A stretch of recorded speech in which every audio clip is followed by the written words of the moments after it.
Welcome to Blonde and Beyond. Allow me to introduce myself first. My name is Libby First, and I'm the former supervising judge of the Workers' Compensation Board for the entire state of New York. I'm also the daughter of a rabbi, and I have written a book, Justice is Blonde, the unorthodox story of an orthodox woman. I am also the former president of the Metropolitan Women's Bar Association. And today's topic is a very important one, matchmaking. Never in the history of the Jewish nation have there been so many Jewish singles. Never before. So I'm going to talk to you about the matchmakers. First of all, you heard about this girl. She said to her mother, I finally found the guy I want to marry. The only thing is, he's not Orthodox. He does not believe in any religion. He is an atheist and does not believe in heaven or hell. The mother said, marry him. You'll teach him what hell is. Or you heard about this guy. He finally called his friend, I found Miss Right and I married her. But she forgot to tell me her first name is Always. Did you also hear about this guy? He's under the chuppah, under the marriage canopy. He said to his bride, I did not know what happiness is until I married you. But now it's too late. So what about matchmakers?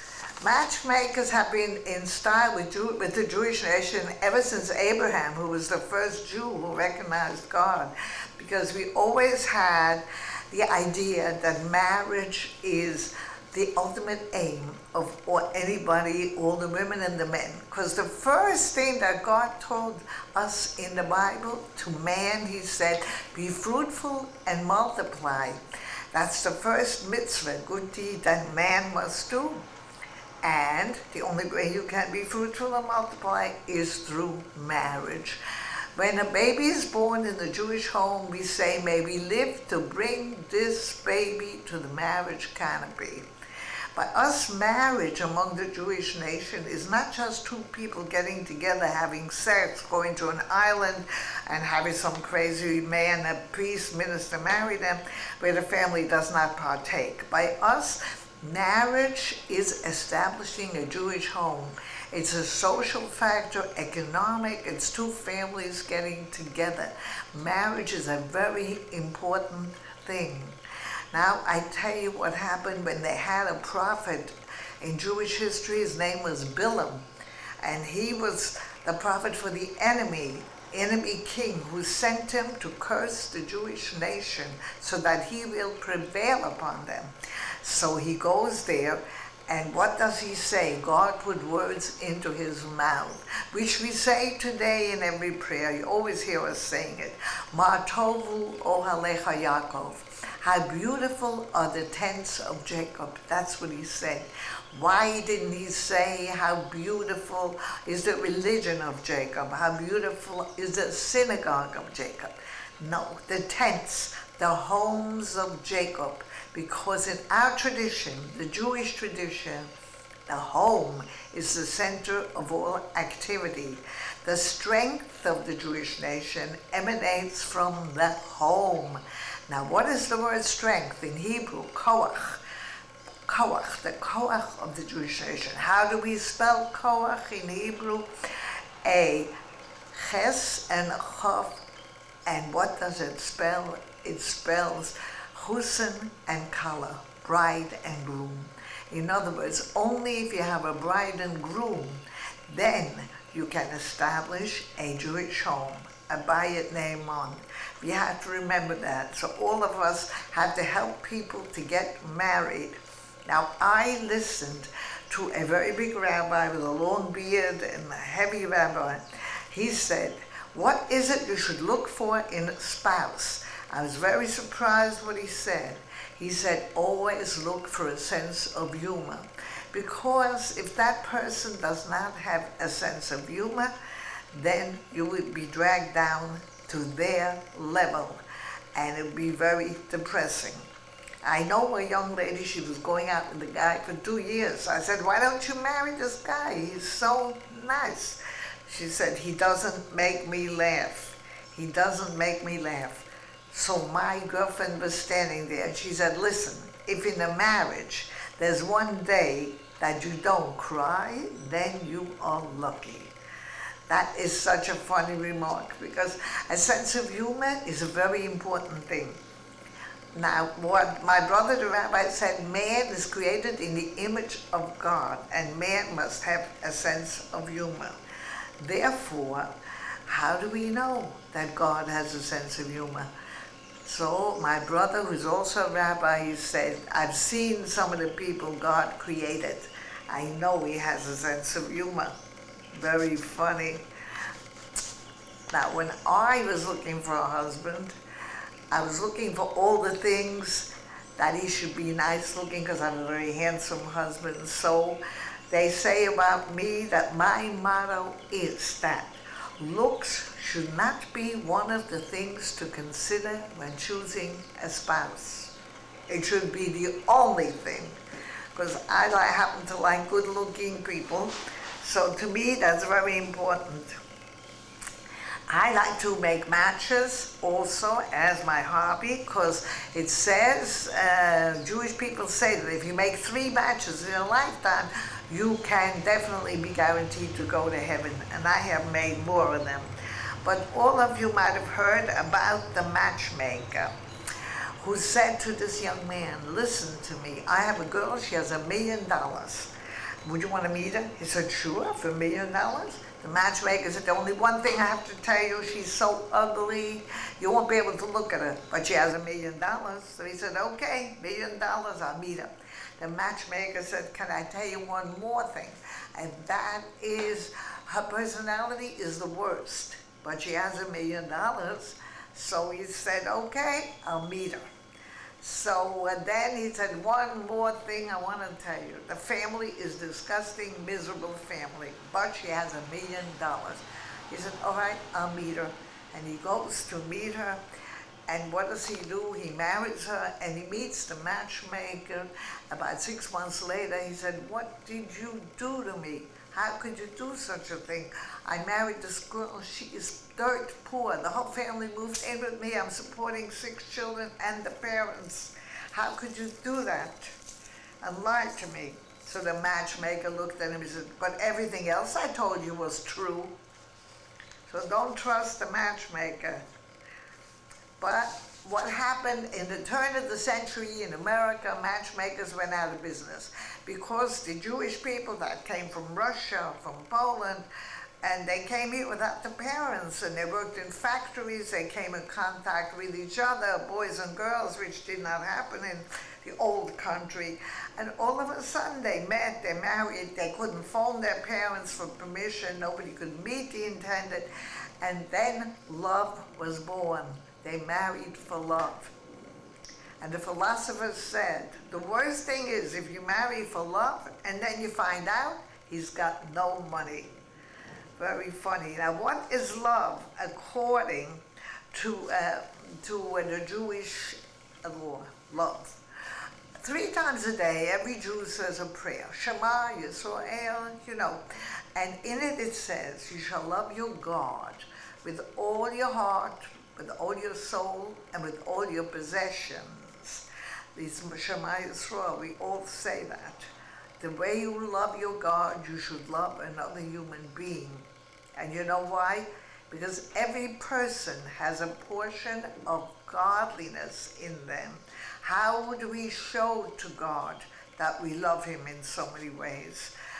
By putting on phylacteries, which is what men put on, I don't know if you've seen it, every single day. Part of the phylacteries goes on your arm, the one that leads to your heart.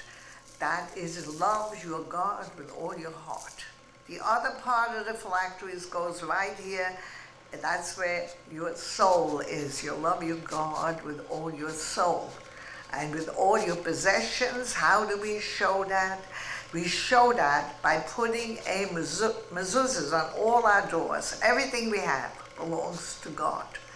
But there were certain degrees of love. The first degree of love, the lowest, is I love you with all my heart. So I love you, very nice.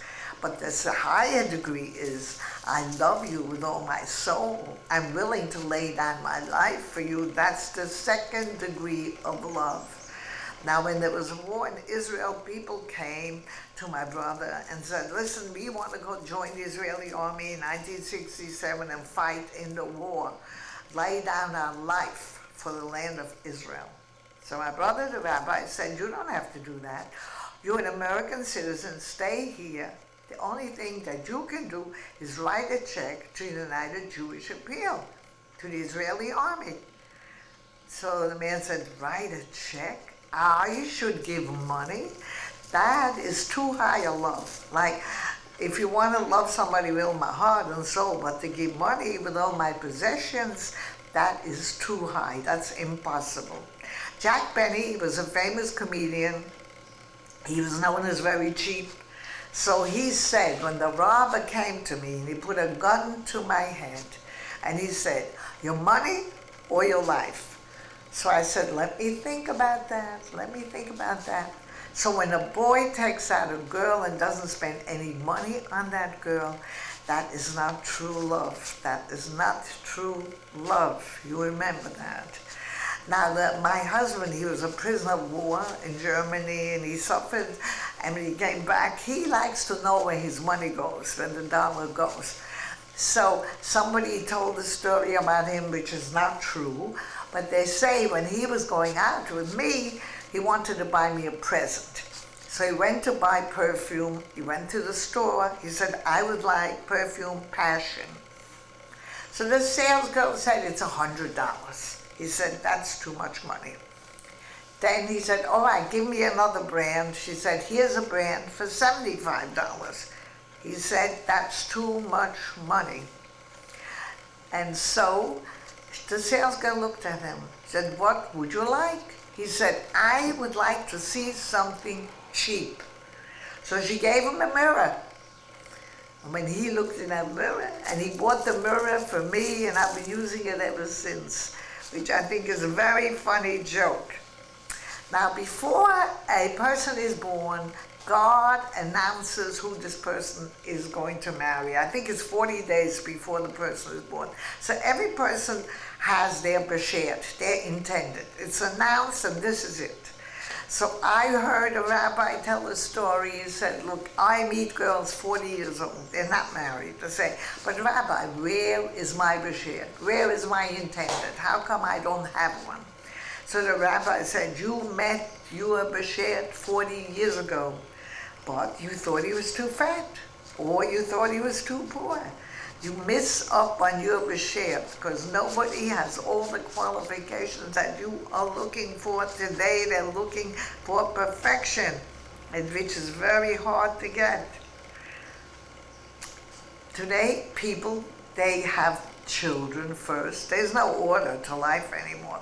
First they have the children, then they live together, and then after 3 years, maybe they get married.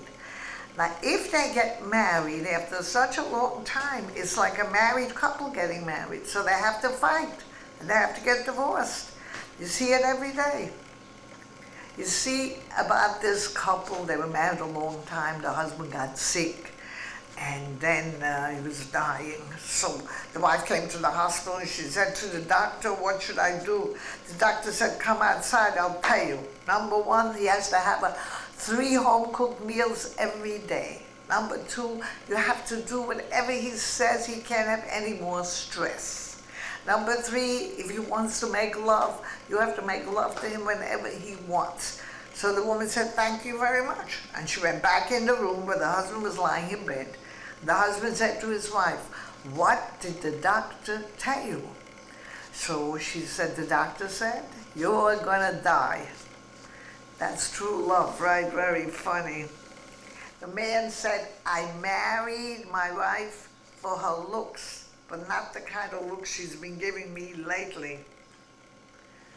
Marx Brothers, he said, one of the Marx Brothers, she is lovely and deserves a very good husband. You better marry her before she finds one. Now, my grandchildren, they live in Israel, and they are very Orthodox, and some of them are Lubavitch, Chabad. So about 3 months ago, one of my grandchildren, the oldest, someone made her a date, a shidduch. Now, what is a shidduch? A shadchan is what we call a matchmaker, the one who makes the match. And when you make a match, that is known as a shidduch. You put two people together. Now, do you all know how the word shidduch came about? Because a girl, she did not want to go on a blind date. So she said, I don't want to go. Finally, she says, all right, I'll go on a blind date. So the boy arrives, she opens the door, and she sees the ugliest guy she ever saw. She said, shit, that's how shidduch came about. Every single person loves that, because they have many bad experiences. We all know that through shadchanim. Anyway, my granddaughter saw the boy. On Monday, I called up Israel. I said, how did you like this boy? She said, he's so handsome, like my grandfather. He's so nice. Tomorrow we're going out for 8 hours tomorrow. So then the next day I called. What happened? Well, we're going out tomorrow 5 hours. So Thursday she called me up. She said, you know what? I got engaged. That's how fast they do it in Chabad. When the Haredim, the very Orthodox, do the same thing in Israel. In a few days, the parents have already know about each other already. Everything has been arranged. The only thing is, does the couple like each other? They do not go out to have fun. They go out with the objective, marriage. They don't touch each other, as you all know. They are just like two people sitting opposite each other in hotel lobbies in Israel. I'm sure you see it, and they do it in hotel lobbies here too. Now, when you see a couple sitting opposite each other, you know this is their date, their shidduch date. After they get engaged, they're allowed to sit on the same bench, but not exactly next to each other, because they still can't touch each other. So when I was in Israel now, I see so many couples in the lobby. I asked my granddaughter, how do you know which man is for you? Because the shadchan makes the date. You go to this hotel lobby. The boy does not have to call the girl, ever. If he likes the girl, he calls the shadchan the next day, I like her. If he wants to get engaged, he does not say to her, do you want to get engaged because I really like you? No. He calls the shadchan, and he tells the shadchan, the deal is done. I want the deal done. This is how romantic they are, because that's what my grandchildren told me. So in the lobby of the hotel, I asked them, can't you make a mistake? I ended up with the wrong guy.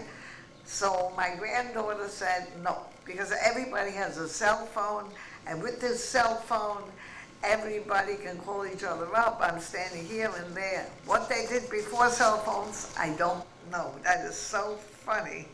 Now, they don't see each other until they get married in Israel, and right after the ceremony, they are allowed to go into a room and be alone.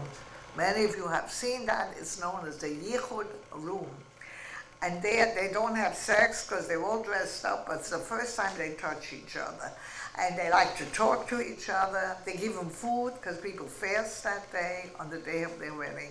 And then the photographer comes in and takes pictures. This is the first time that the bride and groom are together in a picture after the ceremony. So what happened in the Jewish press, they were writing about Purim, funny jokes, and they said things you do not wish to hear in the Yichud room. Number one, can my mother come in with me? Very funny. And number two, oh yeah, I wish I could finish watching the ball game first. So this is the Yichud room. Now, does a shadchan get paid for making a shidduch? The answer is yes. In Israel, they get $1,000. Each family pays $500. That's only if they get married, not the retain or anything like that.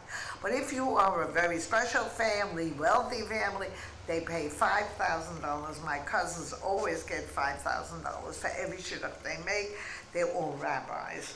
And my other cousin just made a shidduch with her daughter, 18 years old, and she paid $30,000 because this boy was from Australia, and No other way could she meet such a fabulous boy. So this man, he goes around the world. He gave up working. He told us, I don't work anymore. I used to be in jewelry business. Now all I do is make matches because I meet so many people. People call me, and he charges a lot. On the average, he charges $25,000. But with him, you have to give a retainer because he travels. Like unbelievable. Now these young people, my grandchildren, before they get married, they take a course.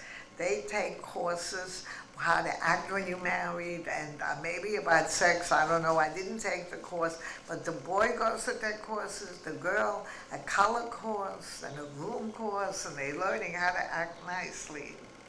Now what happened today, there were many matchmakers, even for non-Jewish people. All kinds of people are now using matchmakers. The New York Times wrote about one woman, she charges $20,000 she charges to make a match. The boy comes to her, the man, very successful. She only handles successful people. She guarantees you maybe 10 dates with people that they would not ordinarily meet.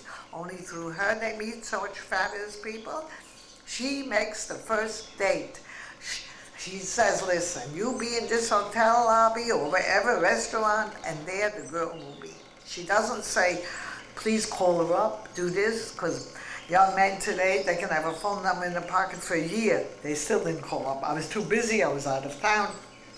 Once you don't call up the girl, when you say you're going to call her up, that makes the girl feel very funny. If you call her 6 months later, already she doesn't like you. But the matchmakers today, just like in Israel, like the Orthodox ones, even in America, they make the match and they say, you better be there. And today, of course, we have computer dating, J-dating, we have a lot where the computer even matches you up. And we have other dating where there is a matchmaker in between certain very orthodox where the girl does not talk to the boy. Certain women are volunteers on this computer station, and they volunteer to introduce them. Even there, you can see them, but they're not allowed to call each other up. Now, somebody asked a matchmaker and said, are computers masculine or feminine? And the female matchmakers said they are masculine for the following reasons. They are supposed to help you solve your problem, but most of the time men are the problem. Number two, they have a lot of data, but they are always clueless. Number three, in order to get their attention, you must turn them on. Number four, and most important of all, as soon as you commit yourself to one, you realize that if you had waited just a little longer, you could have had a better model. Now, what about the male matchmakers? What did they say? They say a computer is female. Like, you know, in French we have le and la, certain languages have male or female. In English we don't have that. Female for the following reasons. Number one, no one but their own creator understands their internal logic. Number two, the native language they use to communicate with each other is incomprehensible to everyone else. Number three, this is the best one. Even your smallest mistakes are stored in long-term memory for later retrieval. And number four, as soon as you commit yourself to one, you realize that you are spending half of your paycheck on accessories for it. Very clever. And in conclusion, I want to tell you, the question is not they lived happily ever after. The question is they lived happily even after. That's not the question, that's the answer. Thank you very much for listening.